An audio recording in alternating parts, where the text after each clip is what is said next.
प्रिय विद्यार्थियों, जय गुरुदेव। श्री गुरु कृपा सीनियर सेकेंडरी स्कूल रायपुर की ऑनलाइन क्लास में आपका स्वागत है। आज हम क्लास 10th मैथ्स चैप्टर 3 बहुपद पॉलिनोमियल्स का पार्ट 1 का अध्ययन करेंगे।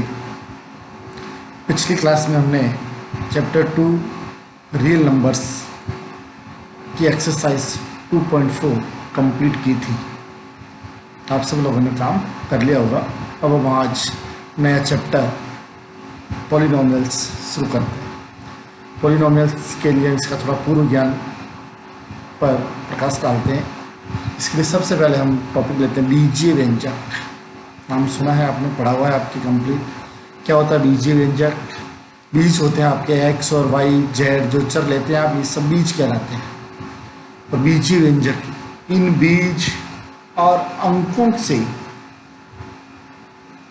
गणितीय संक्रियाएं। गणितीय संक्रियाएं क्या होती है? प्लस, माइनस, गुणा, भाग, ये सब गणितीय संक्रिया कहलाती है। अगर इन बीज और अंकों या अक्षर राशियां कोई भी, वो सब इन गणितीय संक्रियाओं के साथ आए, लिखा जाए, तो वो पद कहलाते हैं बीजीय व्यंजक। तो इसकी परिभाषा लिखी मैंने कि कुछ निश्चित चर तथा अचर राशियों के योग, अंतर, गुणन, भाग इत्यादि संक्रियाओं के संयोग से बने पद को बीजीय व्यंजक कहते हैं। निश्चित चर में आगे जो आप एक्स वाई जेड जो भी चर हो, अक्षर में बहुत सारी राशियाँ होती है, ये 3 भी अक्षर है, के वाई जो भी है, सब ये अक्षर राशियाँ हैं। इन सब के बीच में योग आ सकता है, अंतर आ सकता है, गुणा हो सकता है, भाग हो सकता है। इन सबको संयोग से जो पद बनते हैं वो पद कहलाते हैं बीजीय व्यंजक। उदाहरण दिए हमने 2, fx = 3x + 2। तो इसमें देखिए आप, चर तो x है, 3, 2 ये कांस्टेंट है या क्या 2 अंक है, बीच में क्या आ गया प्लस। तो ये सब मिलकर बन गया बीजीय व्यंजक। इसी प्रकार एक और बीजीय व्यंजक लिया हमने, यहाँ पर भी प्लस आ रहा है, बहुत सारे चर आ रहे हैं, अक्षर आ रहे हैं, तो ये सब मिलकर भी क्या बन गया बीजीय व्यंजक। और भी बहुत सारे उदाहरण दे सकते हैं। अब बहुपद, कौन सा बहुपद क्या होगा? बहुपद की परिभाषा क्या है? बहुपद की परिभाषा हम लिखते हैं, परिभाषित करते हैं। बीजीय व्यंजक से ही बहुपद बनता है। तो बहुपद क्या है कि ऐसा बीजीय व्यंजक जिसमें चर राशि की घात धनात्मक पूर्णांक हो, जो भी चर हो उसकी घात क्या हो? धनात्मक पूर्णांक। +1, 2, 3, 4 ये बात होनी चाहिए। -1, -2, -3 या कह दो 1/2, 1/3 इस प्रकार की घात नहीं होनी चाहिए।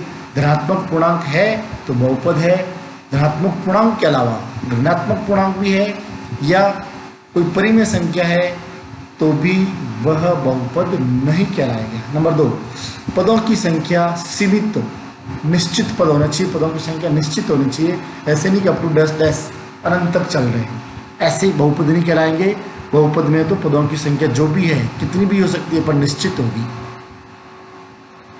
नंबर 3, प्रत्येक पद में चर का गुणांक एक वास्तविक संख्या हो। तीनों ही नॉट, अगर तीनों ही पद जिस बीजीय व्यंजक में लागू होते हैं वह बीजीय व्यंजक कहलाता है बहुपद। तीनों स्टेप क्या क्या है? पहला स्टेप, चर की घात धनात्मक पूर्णांक। दूसरा, पदों की संख्या सीमित। तीसरा, प्रत्येक पद के चर का गुणांक वास्तविक संख्या। तो वह बीजीय व्यंजक क्या कहलाएगा? बहुपद कहलाता है। तो इस बहुपद को मैंने व्यापक रूप में लिखने का प्रयास किया है।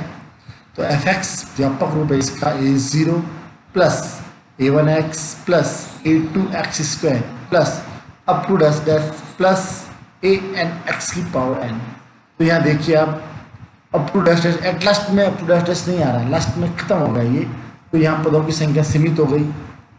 यहाँ चर x आ रहा है तो x की घात क्या हो रही है? देखो, x की घात पहले वाले पद में x की घात तो है 0, दूसरी के पद में x की घात 1, फिर 2, 3, 4, 5 और लास्ट में n आ रही है। सबके सब धनात्मक पूर्णांक है। तो पहला स्टेप भी लागू हो रहा है। दूसरा स्टेप संख्या सीमित, वो भी लागू हो रहा है। तीसरा स्टेप गुणांक वास्तविक संख्या होनी चाहिए। तो गुणांक देखो यहाँ A0, A1, A2, AN, ये सब सब क्या है, वास्तविक संख्या है, इसलिए ये सब इसको क्या कहेंगे हम, बहुपद कहेंगे व्यापक रूप में। और उदाहरण लिए हमने यहाँ पर बहुपद के 3x+4 बहुपद है, क्योंकि यह चर की घात 1 है, धनात्मक पूर्णांक है, संख्या पदों की संख्या 2 है, निश्चित है, और x का गुणांक 3 जो है ये भी वास्तविक संख्या है। तीनों ही बातें, तीनों ही पॉइंट, तीनों ही नियम इसमें लागू होते हैं, इसलिए ये बहुपद है। इसी प्रकार दूसरा है 4x² + 2x + 6, इसमें भी चर की घात यहाँ 2 है, यहाँ 1 है, धनात्मक पूर्णांक है, पदों की संख्या 3 है, सीमित है, चर के गुणांक यहाँ 4 आ रहा है, यहाँ 2 आ रहा है, जो क्या है, वास्तविक संख्या है। इसी प्रकार ये अगला भी क्या है, बहुपद है। तो बहुपद की परिभाषा और बहुपद की पहचान आपको समझ में आ गई हो गई, और बहुपद का व्यापक रूप भी ये इस प्रकार का होता है, ये आपने समझ लिया। अब यहाँ पर कैसे पद जो है, कैसे बीजी व्यंजक बहुपद नहीं होंगे, इसके भी मैंने 2 उदाहरण लिए यहाँ पर। x = x² + 2√x, तो यहाँ देखिए आप, इसमें फर्स्ट स्टेप, यहाँ x की घात 2 है और यहाँ x की घात क्या है, रूट का मतलब होता है x की पावर 1/2। 1/2 धनात्मक पूर्णांक नहीं है, ये धनात्मक पूर्णांक नहीं है, इसलिए ये भी बहुपद नहीं है। नेक्स्ट सेकंड उदाहरण 1/x² - x + 3, ये x के पद सब किस में आ रहे हैं, हर में आ रहे हैं। अगर हम इसको हल करके ऊपर ले जाएंगे तो x की घात धनात्मक पूर्णांक नहीं रहेगी, ऋणात्मक हो जाएगी, इसलिए ये भी क्या नहीं है, बहुपद नहीं है। अब इसके बाद आते हैं नेक्स्ट टॉपिक, बहुपद के प्रकार। बहुपद का पहला प्रकार है रैखिक बहुपद। आपने इसको 9th क्लास में पढ़ा है। रैखिक बहुपद क्या है, चर की उच्चतम घात 1, ऐसा बहुपद जिसमें उपस्थित चर की उच्चतम घात 1 हो, रैखिक बहुपद कहलाता है। तो यहाँ उदाहरण लिया हमने, इसमें जो बहुपद लिया है इसकी उच्चतम घात, बड़ी से बड़ी घात क्या, 1 है, इसलिए इसको रैखिक बहुपद कहेंगे। इसकी भी घात, और इसको व्यापक रूप में लिखते हैं रैखिक बहुपद को, f(x = ax + b), यह इसका व्यापक रूप है रैखिक बहुपद का। नंबर 2 द्विघातीय बहुपद, नाम से स्पष्ट है, द्विघात, चर की उच्चतम घात 2, चर की उच्चतम घात 2, तो ऐसे क्या कहलाएंगे, ऐसे पद कहलाएंगे आपके द्विघातीय बहुपद। द्विघातीय बहुपद। अब उसके बाद लेते हैं अगला एग्जाम्पल, इसका f(x = x² + 2), x चर है, इसकी घात 2, इसलिए द्विघात बहुपद। यह भी चर x, घात 2, द्विघातीय बहुपद। द्विघातीय बहुपद का व्यापक रूप है ax² + bx + c, पहला पद x की घात 2 का, दूसरा x का, तीसरा चर, ये होता है द्विघात का व्यापक रूप। जब भी आपको जरूरत पड़ती है व्यापक रूप की द्विघात की, तो आपको उसको इसी प्रकार व्यवस्थित करेंगे, पहला पद x² का, दूसरा पद x का, तीसरा पद अचर, ax² + bx + c। नेक्स्ट त्रिघातीय बहुपद। त्रिघातीय बहुपद में क्या है, चर की उच्चतम घात 3, उदाहरण लिया हमने 2x³ + 3x² + 4x + 5, इसमें चर की घात 1 भी है, 2 भी है, 3 भी है, बड़ी घात 3 है, इसलिए इसको कहेंगे हम त्रिघातीय बहुपद। व्यापक रूप त्रिघातीय बहुपद का भी ax³ + bx² + cx + d, ये हो गया आपकी इसका त्रिघातीय बहुपद का व्यापक रूप। आपको ये बहुपद के प्रकार भी समझ में आ गए होंगे। अब है आपके फर्स्ट टॉपिक है आपकी बुक्स का बहुपद के शून्यक। बहुपद के शून्यक को समझते हैं, नाम से स्पष्ट है, बहुपद के शून्यक का मतलब हुआ बहुपद को शून्य करने वाला, बहुपद को शून्य करने वाला। तो इसकी परिभाषा लिखी है मैंने, यदि किसी बहुपद को लिखा px में चर x के स्थान पर x = a, और a यहाँ क्या है, वास्तविक संख्या, रखने पर बहुपद का मान शून्य होता है तो x बराबर a बहुपद का शून्यक कहलाता है।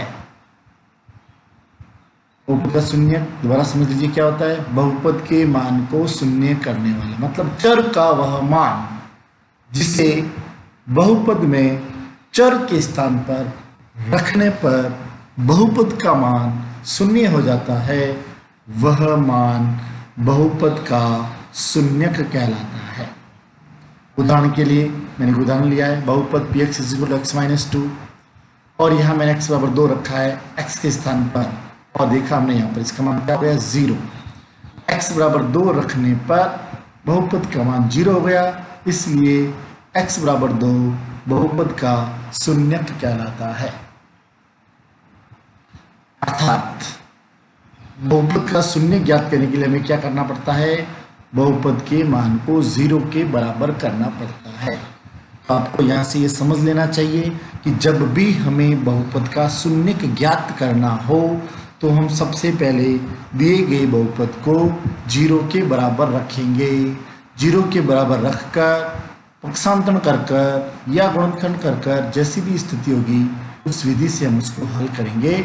तो जो x का मान आएगा, जो चर का मान आएगा, वही उस बहुपद का शून्यक होगा। शून्यक के बारे में कुछ नोट लिखे मैंने यहाँ। नोट: बहुपद के शून्यक की संख्या बहुपद की घात के बराबर होती है। जितने घात का बहुपद उतने ही शून्यक होगा। रैखिक बहुपद चर की घात 1 इसलिए शून्यक की संख्या भी 1। द्विघातीय बहुपद चर की घात 2 इसलिए शून्य की घात संख्या भी 2। त्रिघातीय बहुपद शून्य की संख्या 3 क्योंकि घात भी 3। तो किस प्रकार के बहुपद में कितने शून्य होंगे ये आपको समझ में आता है। नोट कर लीजिए आप। रैखिक बहुपद का शून्यक 1 होगा, द्विघातीय बहुपद के शून्यक 2 हो गए, त्रिघातीय बहुपद के शून्यक 3 होंगे। बढ़ते हम आगे। बहुपद के गुणांकों एवं शून्यांकों में संबंध। इसके लिए नंबर 1 रैखिक बहुपद लेते हैं और रैखिक बहुपद का हम यहाँ पर व्यापक रूप लिखते हैं। यह रैखिक बहुपद का व्यापक रूप f(x) = ax + b। मान लिया इसका शून्यक अल्फा है। क्या बोलेंगे इसको? अल्फा। तो f अल्फा x के स्थान पर अल्फा लिखना है हमें। f अल्फा = x के स्थान पर अल्फा a अल्फा + b = 0। तो a alpha = -b, alpha = -b/a। तो अल्फा ये रैखिक बहुपद का शून्यक है। तो शून्यक का सूत्र बन गया कि रैखिक बहुपद का शून्यक = अचर पद x का गुणांक। अगर आपको डायरेक्ट ऑब्जेक्टिव प्रश्न है आपके सामने और रैखिक बहुपद दे रखा है और उसका आपको शून्य ज्ञात करना है तो अब डायरेक्ट आप इस सूत्र में मान रखकर भी शून्य ज्ञात कर सकते हैं। क्या सूत्र है? अचर पद x का गुणा। द्विघाती बहुपद व्यापक रूप लिया इसका भी हमने। व्यापक रूप क्या होता है आप जानते हैं। f(x) = ax² + bx + c। दो शून्यक होंगे। मान लिया इसके शून्यक है अल्फा और बीटा। दो शून्यक हैं तब इस बहुपद के गुणनखंड भी 2 होंगे। पहला गुणनखंड x - अल्फा और दूसरा गुणनखंड x - बीटा। तो इस बहुपद को हम दोनों गुणनखंड के गुणा के रूप पर लिख सकते हैं। तो जो शून्यक माने हमने उस शून्यक से गुणनखंड आ गए और गुणनखंड से बहुपद आ गए। बहुपद f(x) = k x - alpha × x - beta. अब f(x) का मान रख देते हैं जो हमने व्यापक रूप लिया था। दिया गया इधर व्यापक रूप ax² + bx + c = k अंदर पुस्तक को खोलेंगे हम। x का गुणा x से किया और अल्फा का गुणा x से किया, x² - अल्फा x। फिर बीटा का x से किया और बीटा का अल्फा से किया। तो ये गुणा करने पर ये पद आ गए। अब दोनों में से मैंने x कॉमन ले लिया तो आ गया अल्फा + बीटा × x। अब दोनों तरफ देखिए आप LHS और RHS। इधर भी x² का पद है, इधर भी x² का पद है। LHS में x का पद है, इधर भी x का पद है। अचर पद इधर भी है, अचर पद इधर भी है। तो हम यहाँ पर अब तुलना करेंगे, दोनों पक्षों की तुलना करेंगे। तो पहली तुलना करेंगे हम x² के गुणांक की तुलना करेंगे। x² गुणांक यहाँ a है तो x गुणांक यहाँ क्या है? k। a = k। यहाँ गुणांक क्या है, b है, यहाँ गुणांक है इसका k से गुणा करना है बार, k into minus alpha plus beta, और इधर गुणांक अक्षर पद c है और इधर अक्षर पद है अल्फा बीटा इंटू k, तो k अल्फा बीटा। तो तुलना करने पर a का मान आ गया, b का मान आ गया, c का मान। अब समीकरण 1 व 2 इन दोनों से हम ज्ञात करना चाहेंगे, तो क्या क्या मैंने यहाँ पर समीकरण 1 व 2 में समीकरण 2 में 1 का भाग लगाया, तो b बट्टा a, b का मान यहाँ गया, a का मान यहाँ गया, k से क्या कैंसिल, तो यह आ गया b बट्टा a, या कह दो इसको इस साइड को मैंने इधर लिख दिया, alpha plus beta is equal to, ये वाला माइनस इधर चला गया, माइनस b बट्टा a। तो यह सूत्र बन गया शून्यांकों का योग is equal to minus x का गुणांक अपॉन x स्क्वायर का गुणांक। द्विघाती बहुपद के लिए शून्यांकों का योग इज इक्वल टू क्या होगा, माइनस x का गुणांक अपॉन x स्क्वायर का गुणांक, या इसको ऐसे भी याद रख सकते हैं हम, alpha plus beta is equal to minus b upon a। b क्या है, b है x का गुणांक, a क्या है, a x स्क्वायर का गुणांक। फिर वही ऊपर जो समीकरण ली थी हमने, समीकरण 1 2 3, वहीं से हम समीकरण 2 व 3 कॉल करेंगे, c में a का भाग लगाएंगे, समीकरण 3 में 1 का भाग लगाएंगे, c का मान बट्टा a का मान, k से k कैंसिल, तो c upon a is equal to गया अल्फा बीटा, तो इसको मैंने साइड चेंज कर दी, alpha beta is equal to c upon a। तो यहाँ से एक नया संबंध बन गया, शून्यकों का गुणा, एक शून्य का अल्फा है, दूसरा शून्य बीटा है, दोनों का गुणा करेंगे अल्फा बीटा, तो शून्यकों का गुणा इज इक्वल टू अक्षर पद बट्टा एक्स स्क्वायर का गुणा, c अक्षर है तो अक्षर पद बट्टा एक्स स्क्वायर का गुणा। तो ये आपके जो यहाँ टॉपिक था बेसिक परिभाषा और सूत्र, ये हमें समझ गया। अब हम चलते हैं एक्सरसाइज में, एक्सरसाइज 3.1 में, और इनसे संबंधित प्रश्न करने का प्रयास करते हैं। आप थोड़ा ध्यान देकर समझने का प्रयास करें। प्रश्न नंबर 1 क्या है, निम्न द्विघात बहुपदों के शून्य ज्ञात कीजिए। हमें पहले तो शून्य ज्ञात करना है, बहुपद कैसे दे रखे हैं, द्विघात बहुपद दे रखे हैं, और शून्यकों व गुणांकों के मध्य संबंध की सत्यता की जांच करनी है। दो काम करना है यहाँ पर, पहला काम तो है शून्यंक ज्ञात करना, दूसरा काम है संबंध की जांच करनी है कि सत्य है या नहीं। पहले का पहला प्रश्न है 4x स्क्वायर प्लस 8x, बहुपद में क्या दे रखा है, 4x स्क्वायर प्लस 8x, ये द्विघाती बहुपद है। तो यहाँ देखिए हम व्यापक रूप जानते हैं द्विघाती बहुपद का, ax square plus bx plus c। इन दोनों की आपस में तुलना करें तो यहाँ देखो क्या हो रहा है, चर की घात 2 से द्विघाती बहुपद, a का मान यहाँ देखो दोनों की तुलना करें, a का मान तो 4, b का मान 8, यहाँ c का पद नहीं है तो इसको लिख सकते हैं यहाँ प्लस 0, तो c का मान क्या आ गया 0। तो द्विघात बहुपद है, हमें शून्यांक ज्ञात करना है। तो ऊपर पढ़ा हमने, किसी भी बहुपद का शून्यांक ज्ञात करने के लिए सबसे पहले बहुपद इज इक्वल टू क्या करते हैं हम, 0, बहुपद को शून्य के बराबर लिखते हैं। लिख दिया हमने बहुपद इज इक्वल टू 0। अब इसको हल करना है, हल करने का सबसे पहला तरीका होता है पक्षांतरण से ही काम चला लो, यहाँ पक्षांतरण से काम चलने वाला नहीं है। दूसरा कॉमन लेकर, तो दूसरा स्टेप यह काम आएगा, हम इन दोनों पदों से कॉमन ले रहे हैं, 4x कॉमन ले लिया हमने, अब पीछे बच गया x plus 2 is equal to 0। अब यहाँ दो गुणनखंड हो गए, एक गुणनखंड तो 4x है, दूसरा गुणनखंड है x प्लस 2। यहाँ से हमें शून्य ज्ञात करने, यहाँ से हमें x के मान ज्ञात करने हैं। तो ये द्विघाती बहुपद है तो यहाँ से x के 2 मान आएंगे। तो पहले गुणनखंड को 0 के बराबर किया, x is equal to 0/4 is equal to 0, तो x का पहला मान आ गया, x बराबर 0, इसको मान लिया मैंने अल्फा। दूसरे गुणनखंड को 0 के बराबर किया तो x का मान आ गया -2, और x के मान -2 को मैंने मान लिया बीटा। तो दोनों गुणांक आ गए, अल्फा भी आ गया और बीटा भी आ गया। Alpha is equal to 0, alpha का मान पहला शून्यांक अल्फा है तो 0 हो गया, दूसरा शून्यांक बीटा -2, तो दोनों शून्यांक हमने ज्ञात कर लिए। पहला काम था शून्यांक ज्ञात करना, शून्यांक ज्ञात हो गए, alpha is equal to 0 and beta is equal to -2। तो एक फर्स्ट आंसर तो आ गया। सेकंड क्या करना हमें जांच करनी है, शून्यांक व गुणांक के मध्य जांच करनी है। तो शून्यांक तो है, हम गुणांक लिखेंगे। गुणांक कहाँ से लिखते हैं? गुणांक लिखते हैं हम दिए गए बहुपद से। दिए गए बहुपद क्या है? 4x² plus 8x। यहाँ से हम लिखेंगे गुणांक। तो गुणांक मैंने पहले बता दिया था आपको। देखो a का मान 4, b का मान 8 और c का मान 0। तो गुणांक आ गए a is equal to 4, b is equal to 8 and c is equal to 0। अब हमें इनके बीच का संबंध हमने ऊपर पढ़े हैं।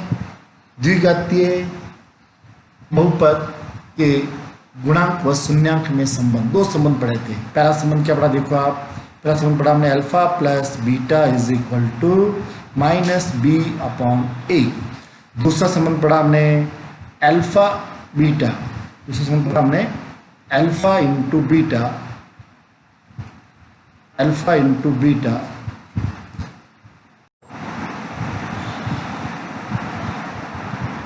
दूसरा संबंध है alpha beta is equal to c/a। दोनों संबंध आपने पढ़े हैं। अब हम यहाँ पर दोनों संबंध की सत्यता की जांच करें। तो हम बारी बारी से लेंगे दोनों संबंध को। तो पहला संबंध लेते हैं हम। अब पहले संबंध का भी हम पहले LHS का मान ज्ञात करेंगे, फिर RHS का मान ज्ञात करेंगे, फिर दूसरे संबंध का भी हम LHS का मान ज्ञात करेंगे और RHS का मान ज्ञात, अलग अलग मान ज्ञात करेंगे। तो पहला संबंध लेते हैं हम, पहले संबंध का भी LHS लेते हैं। Alpha plus beta is equal to alpha का मान 0 प्लस बीटा का मान -2। दोनों को जोड़ेंगे तो आ गया -2। तो पहले संबंध का LHS आ गया -2, नंबर 1 डाल दिया मैंने इधर। फिर पहले संबंध का ही RHS लिया, -b/a, -b का मान अपॉन a का मान, हल किया तो -2। दोनों बराबर आ गए। संबंध A का LHS और RHS दोनों क्या आ गए? बराबर। तो मैंने लिख दिया समीकरण 1 व 2 से alpha plus beta is equal to -b/a सत्य। पहला संबंध की जांच की, सत्य पाया गया। दूसरा संबंध, दूसरे संबंध की भी LHS alpha into beta is equal to alpha का मान इंटू बीटा का मान, गुणा किया तो 0। समीकरण नंबर 3 RHS c/a, c का मान अपॉन a का मान इज इक्वल टू 0। दोनों का मान 0 आ रहा है, तो दोनों समीकरणों से दोनों साइड बराबर, अल्फा बीटा इसको c/a बराबर आ गए, इसलिए ये भी क्या हो गया? सत्य। तो यहाँ पर इस प्रश्न का हमने पहला प्रश्न क्या है, दोनों इस प्रश्न में क्या क्या किया हमने? पहला तो क्या शून्यांक ज्ञात किया, फिर संबंधों की जांच की। आपको समझ में आ गया। ऐसे आपको फर्स्ट के अन्य पार्ट भी करने हैं। फिर मैंने फर्स्ट का सेकंड पार्ट सेम ही है पर थोड़ा अलग है, इसलिए मैंने इसको भी करके बताने का उचित समझा। तो मैं आपके सामने हल कर रहा हूँ इसको। शून्यांक ज्ञात करना है, बहुपद इज इक्वल टू 0, बहुपद को लिख दिया 0। अब यहाँ 3 पद है, उससे 2 पद ही थे तो कॉमन लेने से काम चल गया। अब यहाँ इसमें 3 पद है तो आपको त्रिपदीय गुणनखंड करने पड़ेंगे। त्रिपदीय गुणनखंड करने का तरीका आप सबको पता है, बीच वाले पद के 2 टुकड़े करते हैं। बीच वाला पद b के 2 ऐसे टुकड़े करते हैं कि जोड़ने या घटाने पर तो वापस वही आवे पद, और गुणा करने पर प्रथम एंड अंतिम a इंटू सी के गुणनफल के बराबर आ जाए। b के टुकड़े करेंगे 2, प्लस या माइनस करने पर b ही आना चाहिए, और गुणा करने पर क्या आना चाहिए? a इंटू सी के बराबर आना चाहिए। तो यहाँ 4 के 2 टुकड़े किया मैंने, 2 + 2, जोड़ने पर तो हो गए 4, और गुणा करने में भी क्या आ रहा है? इन दोनों का गुणा 4, गुणा करने में 4 आ रहा है, तो 4 के 2 टुकड़े हो गए 2 + 2। कोष्टक खोला, -2x -2। प्रथम 2 पदों में से कॉमन लिया तो 4 और 2 में से कॉमन आ गया 2x, अंदर बच गया 2x - 1। पूरा ही पद बाहर चला गया तो पीछे बचा 1, -1 माइनस कॉमन लिया, अंदर का निशान बदल गया। दोनों कोष्टक समान है, गुणनखंड सही है। दोनों कोष्टक में से कॉमन लिया, कोष्टक बाहर, पीछे बचा 2x - 1। 2 गुणनखंड हो गए 2x - 1 और 2x - 1। तो यहाँ से 2 मान आएंगे, दोनों ही समान आएंगे। तो यदि पहला गुणनखंड बराबर 0, पक्षांतरण किया 2x = 1, x = 1/2। पहले मान को मान लिया हमने अल्फा शून्यक। दूसरे गुणनखंड को 0 किया, वही x का मान आ गया, उसको मान लिया हमने बीटा। दोनों शून्यक आ गए, फर्स्ट काम कंप्लीट, आधा काम कंप्लीट। शून्यक आ गया, पहला शून्यक alpha is equal to 1/2 and beta is equal to 1/2। First answer आपके सामने है। सेकंड क्या करना हमें, गुणांक व शून्यांक के संबंध की जांच करनी है।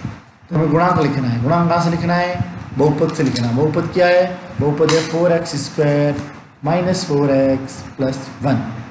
ए का मान 4, बी का मान -4, सी का मान 1। तो ये मैंने यहाँ मान लिख दिए, गुणांक लिख दिए। x² का गुणांक, x का गुणांक और अचर तो गुणांक भी आ गया। अब शून्यांक व गुणांक के मध्य संबंध की जांच करनी है। तो पहला संबंध है, पहले संबंध वही बता दिया मैंने ऊपर, पहले संबंध की LHS। तो पहले संबंध की LHS है अल्फा प्लस बीटा। तो अल्फा का मान बीटा का मान दोनों का एलसीएम लिया, 2 किया, 2/2 इज इक्वल टू 1। पहले संबंध की RHS, क्या RHS पहले संबंध की, -b/a। यहाँ मैंने क्या किया, -b/a किया। तो ये आ गया यहाँ पर आपके -b का मान लिख दिया, a का मान लिख दिया, माइनस माइनस हो गया प्लस 4/4 इज इक्वल टू 1। दोनों यहाँ भी बना रहा है, यहाँ भी बना रहा है। तो पहले संबंध की दोनों साइड बराबर आ गई, LHS और RHS दोनों क्या हो गई, बराबर। तो alpha plus beta is equal to -b/a सत्य है। ठीक दूसरे संबंध की भी दोनों साइड का मान ज्ञात किया, दोनों साइड बराबर आ गई। तो हमने ये भी लिख दिया दूसरा संबंध भी सत्य। अब आपको दूसरे की तरह पहले का दूसरा मैंने अभी दोबारा करके बताया, उसी तरह सेम प्रश्न है 3rd और 6th। तो आपको पहले का तीसरा और पहले का छठा दोनों प्रश्न आपको करने हैं। थोड़ा मैं आपको चाहे तो हिंट दे देता हूँ आपको। बहुपद दे रखा है, इसका गुणनखंड करना मस्त है। गुणनखंड क्या करेंगे आप, 1 का गुणा किया सी से, 6 का गुणा 2 से करेंगे तो 12। तो आपको यहाँ b का मान 1 है, 1 के 2 ऐसे टुकड़े करने हैं कि गुणा आवे 12 और जोड़ दें या घटाने पर आवे 1। ये देखिए आप, इसके गुणा होंगे 4 और 3, 4 - 3 करेंगे तो आएगा 1, गुणा करेंगे आएगा 12। तो 1 के स्थान पर आपको यहाँ 4 - 3 लेना है। फिर वही स्टेप सारे कर लेंगे आप। दूसरा प्रश्न है, इसमें भी a का मान 3, b का मान 1, c का मान 4। तो 3 का गुणा 4 से करेंगे 12। यहाँ पर भी आपको क्या लाना है, गुणा 12 लाना है, जोड़ या घटाने पर क्या आ रहा है, 1 लाना है। यहाँ भी टुकड़ा क्या होगा, 4 - 3 ही होगा। तो 1 के स्थान पर यहाँ भी क्या लेना है, 4 - 3। तो आप ये तीसरा और छठा दूसरे की तरह कर पाएंगे, करने का प्रयास करना। नहीं कर पाए, कोई समस्या है तो नेक्स्ट क्लास से पहले मुझे जरूर बताना, जिससे कि मैं आपका इस समस्या का समाधान नेक्स्ट क्लास में कर सकूं। अब लेते हैं इसी का फर्स्ट का 4th part, x is equal to x² - 15। यही द्विघात बहुपद ही है, परंतु यहाँ क्या हुआ, यहाँ पर x का पद नहीं है, इसलिए थोड़ी आपको समस्या आ सकती है। तो इसको भी मैं हल करके बता देता हूँ। द्विघाती बहुपद होता है ax² plus bx plus c। और यहाँ पर क्या गया, केवल x² का पद है और अचर पद है, x का पद गायब है, मतलब b का मान क्या यहाँ पर 0 है। तो इसकी गुणनखंड शून्यांक ज्ञात करेंगे हम। शून्यांक ज्ञात करना, बहुपद का मान 0, बहुपद का मान 0। अब यहाँ केवल 2 ही पद है, तो 15 का कर दिया मैंने पक्षांतरण, x² इज इक्वल टू 15। दोनों पक्षों का क्या, वर्गमूल। वर्गमूल करने पर x² का वर्गमूल भी हो गया और 15 का वर्गमूल भी हो गया। वर्गमूल किया, वर्गमूल 2 होते हैं, धनात्मक भी हो गया और ऋणात्मक भी हो गया। तो x के 2 मान आ गए, +√15 और -√15। तो एक मान को तो मान लिया हमने अल्फा और दूसरे मान को मान लिया हमने बीटा। -√15 तो हो गया बीटा और +√15 हो गया अल्फा। तो ये शून्यक हमने ज्ञात कर ली। पहला आंसर आपके सामने रहा, शून्यक, पहला शून्यक +√15, दूसरा शून्यक -√15। गुणांक ज्ञात करना है। गुणांक क्या है, बहुपद, बहुपद x² - 15। a का मान 1, a का मान 1, b का पद नहीं है तो b का मान 0, b का मान 0। अचर पद है, कितना है, -15। तो c का मान आएगा -15, c का मान क्या आएगा, -15।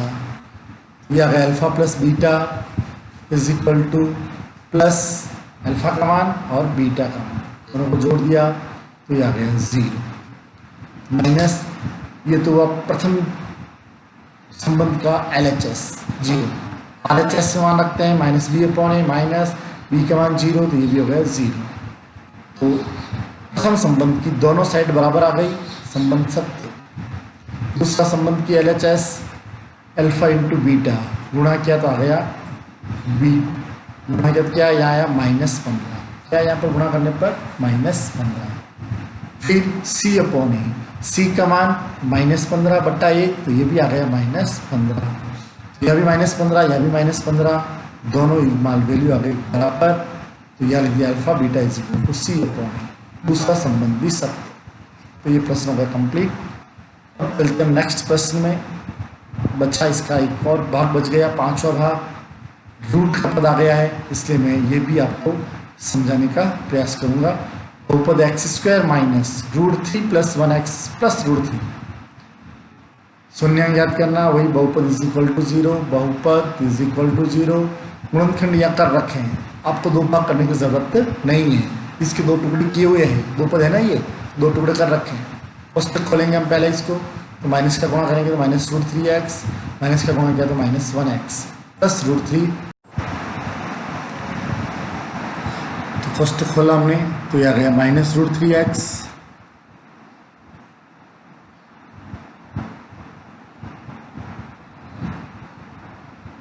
और -x + √3। प्रथम दो पदों से कॉमन लिया हमने, x कॉमन आ गया, x -√3, -1 कॉमन लिया, x -√3।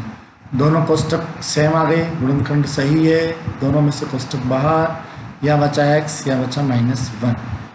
दो गुणनखंड इज इक्वल टू 0। यदि प्रथम गुणनखंड इज इक्वल टू 0, तो x का मान आ गया √3 अल्फा, दूसरा गुणनखंड 0 किया, x का मान आ गया 1 बीटा। तो दोनों ही शून्य ज्ञात कर लिए हमने, अल्फा भी आ गया और बीटा भी आ गया। अब यहाँ गुणांक चाहिए हमें, गुणांक जो दिया गया गुणन बहुपद है, वहाँ से गुणांक लिखेंगे। a x का गुणांक 1, b x का गुणांक -√3 + 1 कंप्लीट आएगा, c √3। तो यहाँ गुणांक भी आ गया आपके पास, ABC के मान आ गए। जांच करनी है, जांच पहला संबंध का LHS अल्फा + बीटा। अल्फा क्या है √3, बीटा क्या है 1, दोनों को जोड़ दिया तो √3 + 1। RHS -b अपॉन ए, माइनस सूत्र का और -b के साथ है वो अपॉन 1, माइनस माइनस प्लस √3 + 1, ये भी दोनों सेम हो गए a व b से, दोनों साइड बराबर, तो LHS बराबर RHS, संबंध सत्य। फिर हम दूसरा संबंध करना है, तो अल्फा बीटा गुणा किया दोनों को तो आ गया √3, c upon a √3/1 is equal to √3, दोनों पक्ष बराबर, तो ये भी बराबर, दूसरा संबंध भी सत्य। इस प्रकार आज आपके एक्सरसाइज 3.1 का फर्स्ट के 6 पार्ट, 6 में से 4 पार्ट मैंने करवाए हैं, आपको 2 पार्ट आपको करने के लिए। तो मुझे आशा है कि आप सब लोग इस वीडियो को देखकर ढंग से समझने का प्रयास करेंगे और इन सब प्रश्नों को हल करेंगे, और जो मैंने 2 प्रश्न आपको हल करने के लिए दिए हैं उनको भी करने का प्रयास करेंगे। थैंक्स।